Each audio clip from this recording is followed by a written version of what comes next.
Um, Hi guys. Um, I know my friend Scott Applier Pop Cult fan must be watching now. As you can see, background, I'm at my dad's for the weekend, um, which I will be heading out from here sometime tomorrow before my afternoon biolabs appointment for my wellness steps to complete for my union to help me with for my dental and medical insurance. So, anyways, welcome to the live. Um, let's see. I wonder who else is watching right now. Doesn't look like there is now.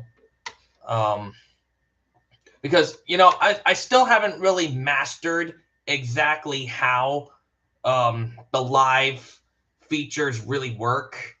Because I created one to be scheduled for later, and then I couldn't find somehow in that exact same video result that's on my channel, to just go live using that result. So it's like, okay, I created something, people have saw it, they're aware of it, but now they couldn't find it because I now must be on a general live right now. That I had to create from scratch again. I had to recreate the title. I didn't have time to put in a description. I had to create a fast thumbnail, audiences, playlists, where to put it on my channel. This is going to be on my lives playlist, by the way, when this is over. Um, I should have, yeah, I enabled the chat, so that's open. Um, so, Scott Applier, I sure hope that you can find me here. Um, you said that you were going to definitely be watching it. Um, Okay, that's mute and unmute. This is looks like a share, and that's definitely end stream and edit. I know those. So it looks like I am being recorded. So finally, I'm live and I'm somewhere here, and eventually it will be on my channel, so you will all get to see it. And you should be able to, after then, comment or put something in the chat. But anyways, welcome to today's live. I'm going to be doing my Disney Plus mini series, like general overview review of of Star Wars Tales of the Jedi. It consists only right now of 6 episodes. I don't know really if they're just going to be stopping there with the mini series, but I have a feeling that's what's going to happen. There might not be any more after the 6th episode. So, anyways, um, I'm gonna be telling you guys let's see, the season one. Of course, it's all season one. Um, I have my laptop down here too to kind of help me with some notes and to give me a little guide about what the names of the episodes are, and that'll help me stay on track discussing about them. So, first of all, in Star Wars Tales of the Jedi 2022, a sci-fi miniseries on Disney Plus. It's streaming now. You can watch all 6 episodes on there right now if you wanted to, if you haven't already. But right now, IMDb has a great general overview of like rating it. Many critics on there have already like an average 8.4 out of 10 stars. So that's a very good review. That's like a good solid B.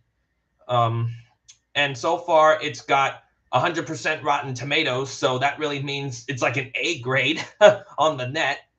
And then on Google users like me, it's got a good 86%. So once again, that's like a solid B.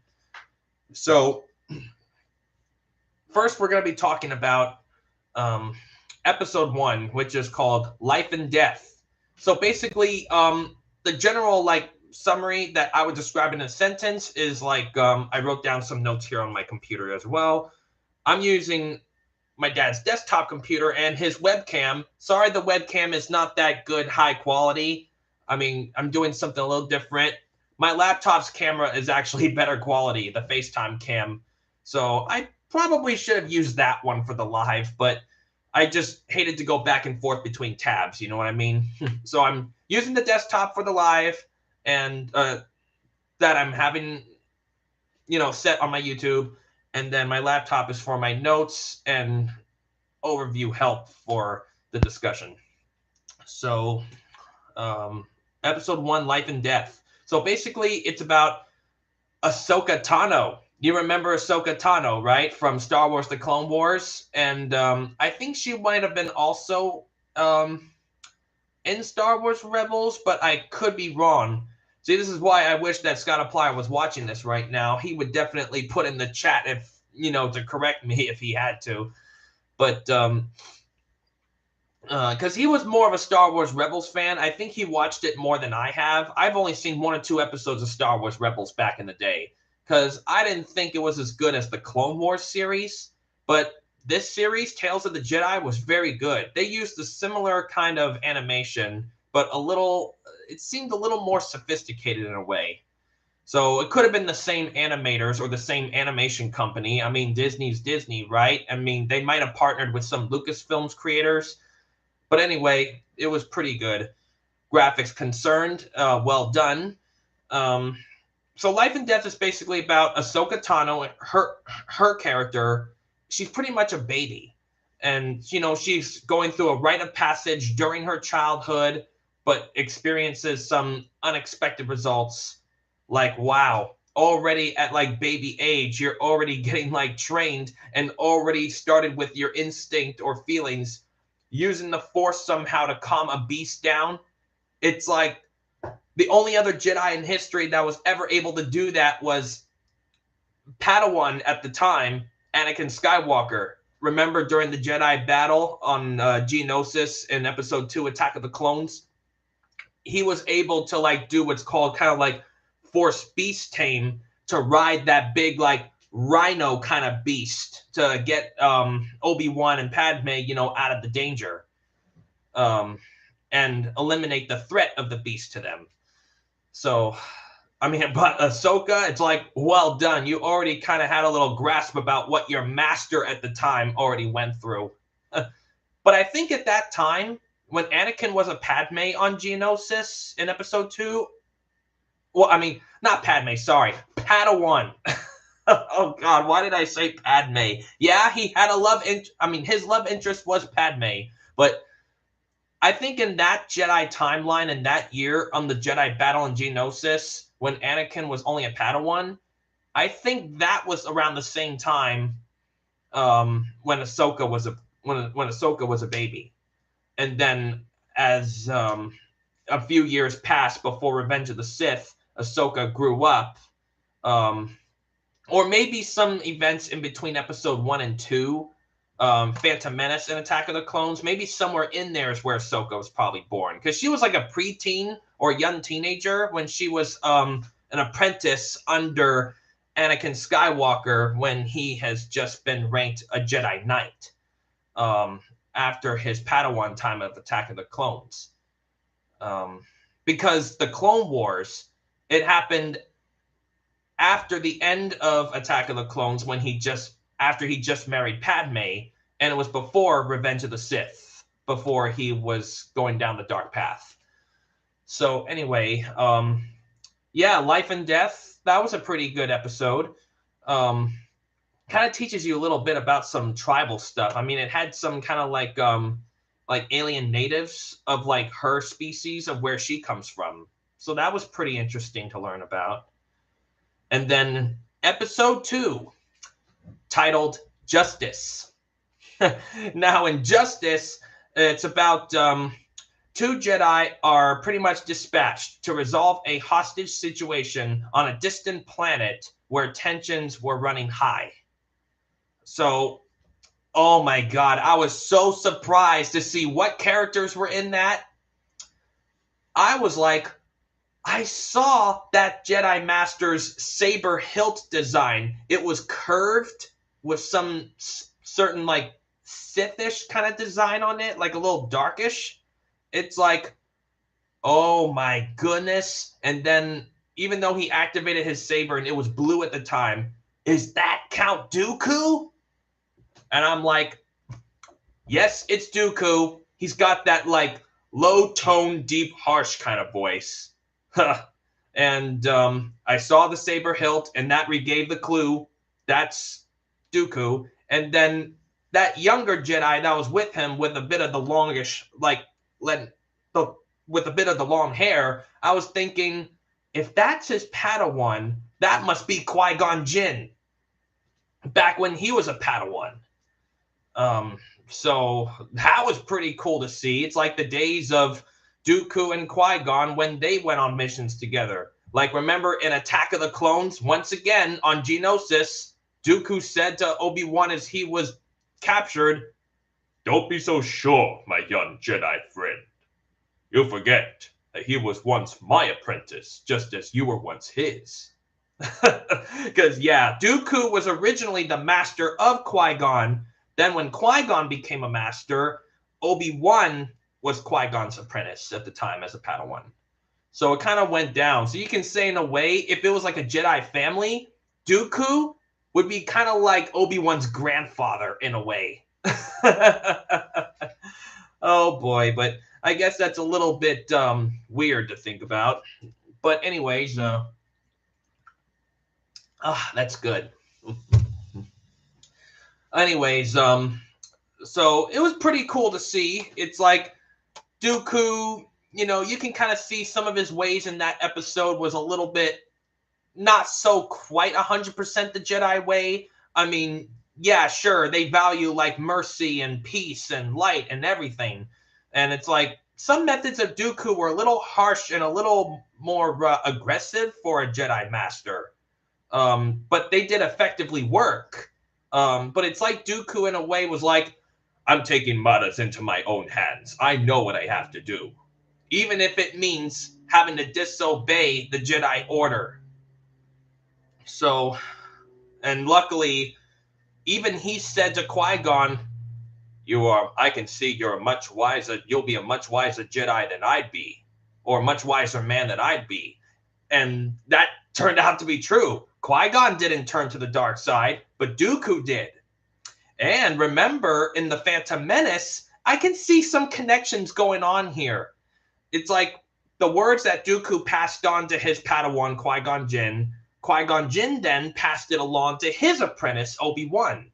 Because if you think about it, Qui-Gon also said to Obi-Wan in The Phantom Menace, "You've been a good apprentice, Obi-Wan, and you are a much wiser man than I am." It's like the masters just don't seem to be the wisest that we want them to be as like our good example and father-like figures we want to look up to become the best in the future. It's like, no, we the Padawans have to like strive to be like them, but even better. We're like better than the masters. Because we're setting like the better example for the future to move forward for the order, for the galaxy, for life, whatever it is. So, I mean, that's pretty cool to see them in the episode. So anyway, on to episode 3. It's called Choices. As you can see, these titles are getting a little more like strong or kind of like tense titles, if you will. So anyways, so in Choices, basically its plot summary, it says that it's about Jedi Masters Count Dooku and Master Mace Windu. They work together to investigate the mysterious death of one of their own. The mysterious death of one of their own, either like Jedi or maybe their ambassadors or diplomats from their order. But I believe it was another Jedi. Yeah, that was probably sent to go like for talks when tensions on both sides were rising.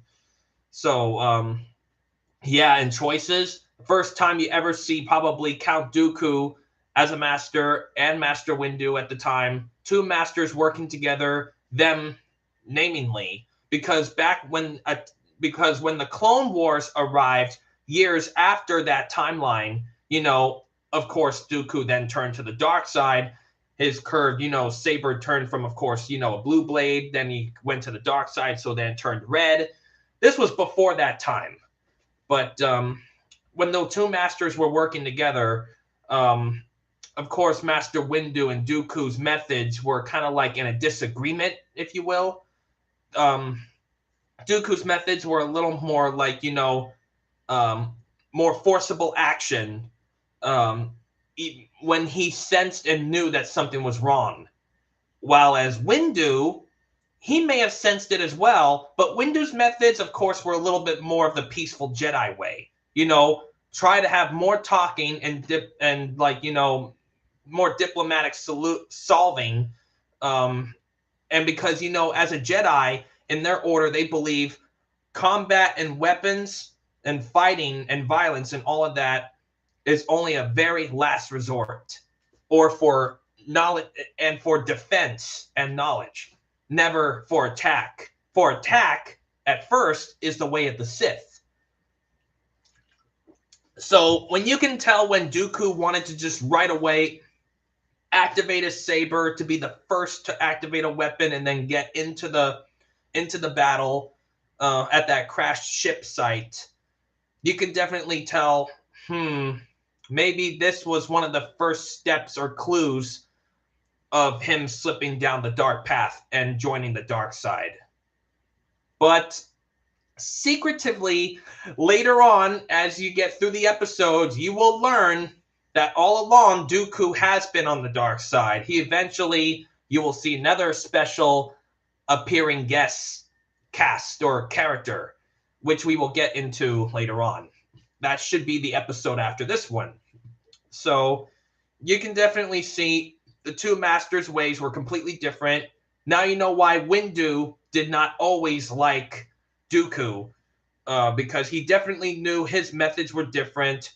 And even in the Clone Wars, in Star Wars The Clone Wars lightsaber duels, it was originally a video game for the original Nintendo Wii system, which I still have, and I still have the game. One of the quotes that Master Windu's combative character says to Dooku, if you ever have them both dueling in a battle, they both say quotes back to each other, taunting and informational spreading and all that, like a normal battle would happen. Windu eventually told Dooku, as one of his lines to him, saying that, if I remember correctly, he said, "It's one thing to leave the Jedi Order. It's another to use its teachings for evil." And so, well, that, of course, is what Dooku did, and Windu was not wrong. And then he also says something like, you are one of the best Jedi the Order could ever have. How can you turn away from it? Well, of course, it was for the main reasons. Dooku wanted more power. So, like he said, I've become more powerful than any Jedi. Even you. Even boasted it to Master Yoda. But at that time, Yoda, I don't think, was the Grand Master of the Order yet. That master at that time was Master Yaddle, which is exactly like Yoda, but with hair. Like long, kind of like Obi-Wan-ish hair, like from Attack of the Clones. I'm like, what the? And that is from the books. You hear about Master Yaddle in the books, which came before Master Yoda. So that's pretty much about choices. And then on to episode 4. It's titled The Sith Lord. Now you can tell there's definitely a Sith Lord involved in here. And you guessed it, special guest appearance. Who arrives in this episode? The Emperor. Or at the time, that his apprentices would call him Lord Sidious or Darth Sidious, which is basically the Sith Master. And this is where we definitely reveal that all along behind the Jedi Council's back, Dooku has been starting to work with Master Sidious. So he was already a Sith apprentice. So basically this episode was about Count Dooku must contemplate his next move when he discovers something troubling that leads to him doubting the Jedi Order. Because he's starting to have doubts about how the Jedi Order is run and how their ways are not really helping the galaxy much. He thinks that the Jedi should be taking more action and less deliberating. Kind of exactly connecting to what Anakin Skywalker said in Episode 3, Revenge of the Sith, in the movie. He's when Obi-Wan tells him the council has heard that the the Republic is expected to vote for more executive powers to the Chancellor today. And then Anakin kind of has some bit of a dark thought and like a little doubts of the Jedi Order too. Like what Dooku said, he also says, well, that can only mean less deliberating and more action. Is that bad? It'll make it easier for us to end this war. Once again, temptation. Another big flaw and action that can lead you down to the dark path. It's like, it's also kind of like in the Catholic religion too, in one of the prayers, like, you know, and lead us not into temptation, but deliver us from evil, in the Our Father prayer in the Catholic Church religion. Exactly. Because temptation is like getting tempted by evil, which is what Anakin and Dooku had. So, and it was so interesting that we found out who Master Sifo-Dyas is. In the Jedi Order, there really was no other, you know, good master in the council. There was no Master Sifo-Dyas. That was the master name that Count Dooku made himself as kind of like a cover up for going into the Jedi archives in the archive library to look at the systems and memories in like their computers, and finding more information about the cloning facilities on that mysterious planet from Attack of the Clones, Kamino. So he was starting to have access to those files because it must have been the work that his master behind the Jedi's orders back, Darth Sidious, wanted to give Dooku, kind of like a spy in the Jedi Order, to like tamper with the dealings of Kamino and the cloning facilities by entering into the archives and getting information about it, and probably sending and receiving data analytic information back and forth. So in a way, he was already betraying the Jedi Order, you know, without them, you know, knowing it at first. So it's like, oh, gee, Dooku, what are you doing? And then when I found out that his name was Sifo-Dyas, that he changed it to just to get as a password to go in the archives, that was like, whoa, so he is Master Sifo-Dyas. There really was no one that was killed 10 years ago, as they say. That's what really confused the Jedi, because they were like, I don't remember there being a Master Sifo-Dyas. Because remember in Attack of the Clones, you know, when Obi-Wan went to Kamino, they said, hey, order is ready. Tell your Master Sifo-Dyas it'll be on schedule. And then he's like, Master who? And then also, like what Jango Fett says, never heard of him. And then he says, I was recruited by a man named Tyrannus on the moons of Geonosis. And that's how he found out to go to Geonosis, and he meets with Count Dooku. Well, actually, Tyrannus, what Jango describes, was the Sith name of Count Dooku. Because you know how Sith have different names. Count Dooku's Sith name, you know, Count Dooku was the name in the Jedi Order when he was a Jedi. Then when he went to the Sith, it was Lord Tyrannus or Darth Tyrannus. So yeah, all along, Master Sifo-Dyas and Tyrannus are really Count Dooku, who was behind everything, including also not only that, but the assassinations and kidnapping of Senator Amidala as like distracting the Jedi Order while the Sith can attack, because the Shroud of the Dark Side fell on them right at the Clone Wars when they started. It threw the Jedi off balance. So that was really something. And then second to the last episode, episode 5, Practice Makes Perfect. Now, as of course practice makes perfect, this pretty much involves Anakin puts his Padawan assigned now, Ahsoka Tano, through a rigorous training exercise to prepare her for an uncertain future.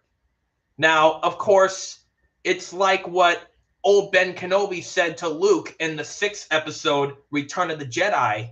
In that film, when he came back to visit him on Dagobah after Yoda died, explaining to him the whole story of his father, of Anakin Skywalker before Vader and all of that. It's like he says to him, I thought that I could have instructed him as his master at the time just as well as Yoda, and I was wrong. Well, so it's like Obi-Wan failed him. So in a way, Anakin at this time, before that all even happens, he feels that he's probably failing Ahsoka because, you know, she keeps repeatedly, hundreds and hundreds of times trying to pass these really harsh tests that Anakin has put her in to, like, go beyond the training remotes. I mean, it was really something. It looks like I have one viewer that came in.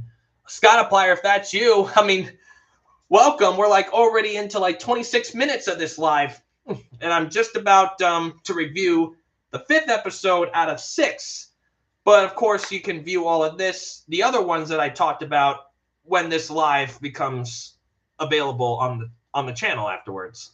It looks like he commented, hey, buddy, yep, it's me. Well, glad you can make it. Well, anyway, so episode 5, practice makes perfect. Basically, once again, it's about Anakin that puts Ahsoka Tano, his Padawan at that time, through a rigorous training exercise to prepare her for an uncertain future. Now, that can only mean we don't know what her future is going to be from this point. Whether if she's going to stay with the Jedi Order, or if she's going to leave the Jedi Order or abandon it, and then maybe return again. But that's all revealed at the end of the Clone Wars series. You eventually see at the end of that series of what happens to her.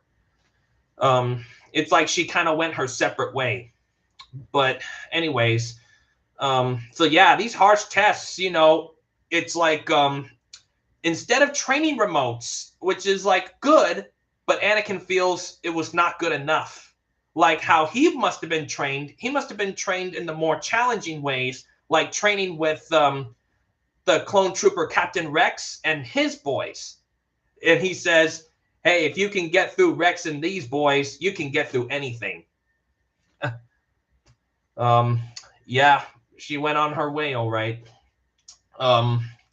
So, of course, again and again and again and again, hundreds of times she's tried with Rex and the boys all over again. She was like getting weaker. She eventually gave up for a little bit or took a little break. And then eventually she kept getting better and better. Like she was nearly there. So it's like we can have faith that Ahsoka is going to pick up really good, like masterful skills and become a great Jedi. But of course, it was still too early at the time. And then, of course, we saw another guest appearance. Obi-Wan Kenobi was there. And if I'm not mistaken, if we go here onto my cast notes, once again, my laptop is below this desktop one that I'm using. My dad's desktop computer, because of his place, and his webcam. Of course, it's not as good quality as my laptop's FaceTime cam, so I'm probably just not going to use this webcam again. But yeah, it was really cool to know that Liam Neeson, he came back to voice Qui-Gon as an apprentice back in the episode of let's see, what was the episode that he was in? It was Justice. In episode 2, Liam Neeson did Qui-Gon in that one. And who else was also in the cast? Anyone else that we know about? Oh yeah, and of course, Ashley Eckstein came back to do Ahsoka. So she's another return. And the actor Corey Burton, he replaced Christopher Lee for doing Count Dooku. And he also voiced him as Count Dooku in the Clone Wars series. So he's kind of a return, but not the original Dooku. And now let's see who else. And Terrence C. Carson, he came back to do what Mace Windu after voicing him in the Clone Wars series and in Star Wars The Clone Wars Lightsaber Duels Nintendo Wii video game. So he's another return. but not the original Windu from the movies. That was Samuel L. Jackson. um, and of course, D. Bradley Baker, Captain Rex, again from the series, came back to do this one. And of course, Ian McDiarmid, the man himself, Emperor Palpatine. I mean, and it's like when he came back to do the prequel trilogy, of episodes 1, 2, and 3, after doing the original trilogy, he even said behind the scenes when he was called back in first day in the studio to film, he's like, "What took you all so long?" I mean, that guy's just a good laugh. I mean, it's like he's sort of a comedian as well, though I don't think that's true, but he's kind of a funny guy. Now, let's see. Who else is in here? Do we have... it looks like that Ewan McGregor did not come back to voice Obi-Wan Kenobi. Though I don't think he voiced him in the Clone Wars series either, or in the video games. That was, I think the same guy who did that was James Arnold Taylor. Of course, probably a little younger than Ewan. But, so he's a comeback, but once again, not the original Obi-Wan. So, a lot of comebacks in here from past series and video game voice characters. These guys, still had the job when they came back to do the Tales of the Jedi miniseries, but it looks like there were only like 2 actors in here that we know about. No, 3, who originally were from the films that came back to do this part. So, anyway, that's pretty cool. So, about episode 5. So, yes, Ahsoka's harsh training. Anakin's, starting to have slight doubt, and then had faith in the end about his apprentice, Ahsoka. Because he probably felt, I don't know how I would feel being a master to Ahsoka. Do I really have what it takes? That kind of thing. It's like he was doubting himself too, and it kind of teaches us a lesson at the same time. Never doubt ourselves, because we're not sure what's going to lead or what's going to happen. Until we know for sure, that's when we can probably judge. But it's never great to be prejudiced or, prejudgmental about things. Oh, yes, Scott Applier, you said there was a deleted scene of Yaddle, in the Phantom Menace. I like they explored her character in the final Dooku episode. Yeah, she was part of Yoda's race, but spoke normally rather than kind of like in a backwards conjugated way, kind of like in the Spanish language. That style is what Yoda stuck to, which was kind of funny. Yeah, but I've also heard of Yaddle was also from a couple of the Star Wars books I have at home. I saw her character in there. So yeah, that was pretty cool. And then last but not least, the final episode in the series, mini-series, I should say, number 6 is called Resolve. So in this Resolve, it basically says it's about a former Jedi must deal with the astonishing and life-changing truth that they cannot be something they are not. So, yeah, part of this episode, in a way, was kind of a bit sad or kind of tragic in a way, because it's basically, we learned that Master Yaddle in the Order eventually found out Dooku's dark secret. That he was tampering with the archives of Kamino, came up with his master's name of Sifo-Dyas that tricked the Order. Tyrannus was his Sith name. He saw him with his master, the Emperor, on that secret hideout planet where the Emperor at the time was hiding with his hood up. So, of course, that's when they knew Count Dooku fell to the dark side. And Dooku's resolve, he was struggling, and Yaddle saw it.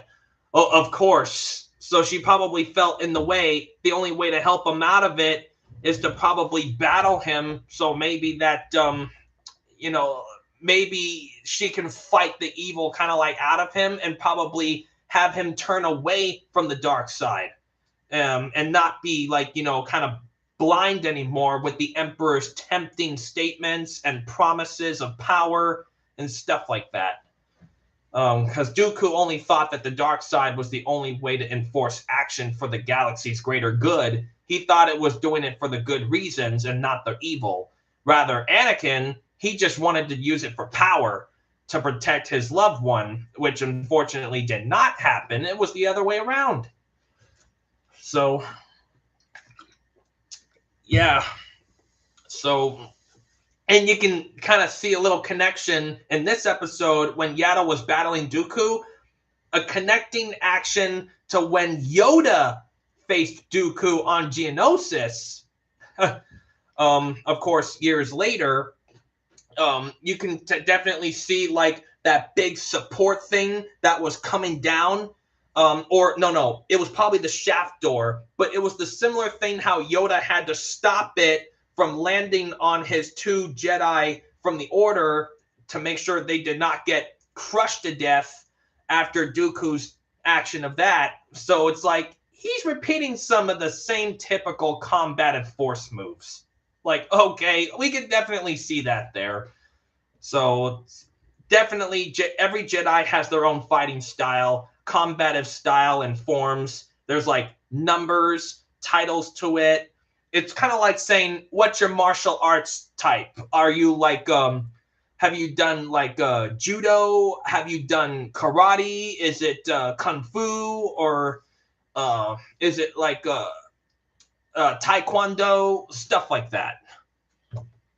But yeah, because Master Yaddle was the same species as Yoda, of course, her combative moves being, I think, what's called Ataru, I think is the name of the style. It was the same combative style, actually, as what Obi-Wan was for a while in The Phantom Menace when he was a Padawan, because he did quite a bit of like jumps, jumping over, and then saber striking. It involves a lot of saber jumping and distracting, pretty much a lot of evading. But yeah, Yaddle moved very similarly to Yoda. The way she moved around dueling with her lightsaber, similar fights Yoda did with Dooku in Attack of the Clones, of course, but not as epic as Yoda. You gotta admit that. Oh, Lucas, thank you very much. But anyways, so yeah, of course this was only a series. It wasn't actually a movie, so of course they didn't feel they had to like carry things a little too epic or too far. But of course, Dooku at the time was not on the dark side, so he didn't have to fight as hard. So, yeah. And then at the 6th episode, we see definitely Ahsoka has grown up. It's been years past, and I think she's become a Padawan. And I think that's where this series ends. Scott Applier, I think, was there something at the very end of episode 6 that I may have missed that probably led to events that we can see in another series or movies? Well, the ending explains why we never saw Yaddle again in the other movies, unfortunately. Well, yeah, because I think if I saw correctly, Yaddle died. Or was damaged and left. Or maybe like Yoda, retired to maybe Dagobah or another planet. So I don't need my notes anymore, so I will put this away. So basically, yeah, that's my overview mini-series of the Disney Plus series of Star Wars Tales of the Jedi. Thank you guys for who are watching. It's been, wow, a good 40-minute overview review. Well, 6 episodes, of course. So don't forget to press that like button as soon as this video is ready to watch from the very beginning to end on my channel when we end this live. And comment somewhere, maybe in the chat or down below if there's the option for that, on what you thought of the series was. I would like to hear your thoughts on it. And if you haven't seen it already, sorry, I gave some spoilers away in this one. I should have probably put in a title warning, spoiler alerts. Anyways, but yeah, we'll be looking forward to other Star Wars series that are planning to come out. Like there's I think one in development already that they're working on that Scott Applier mentioned here in the comment. They're developing a live action Ahsoka show. Yeah, of course, we can't forget that. I think based on the actress who played Ahsoka as a guest star in a couple episodes from the Book of Boba Fett. So her character is going to be continuing. It's not really died off yet. We'll still see her again eventually. So that's pretty cool. Whew. Gets really thirsty doing a lot of talking.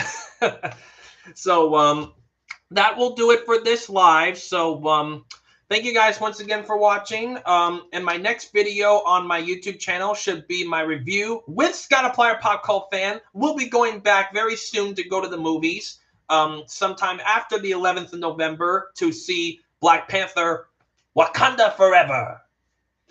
So we'll be doing our review on that. So keep an eye out for that next.